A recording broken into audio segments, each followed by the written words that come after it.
What is up, Div A? Here in the Denver market with Robert Ortiz, one of our long timers, been with us for some time. We just got done with an NIS account.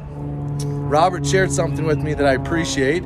He said, hey, the referrals I'm getting typically are turning into a self-gen. But what I want to get better at is getting referrals on every NIS, because I'm not getting referrals on every NIS.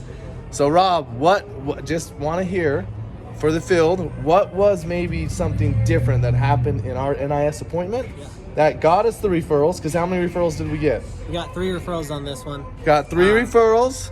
So we did it and we went 1 for 1. Was it an accident? I don't think so, right? We can do it on every NIS that should lead to a self-gen. So what was different? What was a learning that you had that got us those referrals versus maybe how you're approaching NIS before? Definitely. The approach was the biggest thing for sure. Before I was going in just as a technician, kind of expecting them to be fully on board with everything already.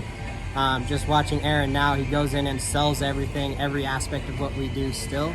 That way they're buying in a little bit more on what I'm doing, that I'm actually truly the professional, not just a guy who's coming in to stick some stuff up on their walls, because they already don't like me for having to drill into the house. So if I can actually confirm that they're getting the right system that they actually want, they're going to like me that much better. And it really just drove home the point, because when I asked for referrals at the end, she just ran to the paper and wrote them all down for me so I can just take them home and go. So love that. It's definitely a bigger difference for sure. That's awesome. So we slowed down.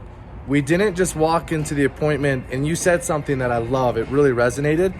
He's like, I think I've approached most of my jobs kind of as just a technician, right? I've walked in, looked at the work order, and decided just to go after it.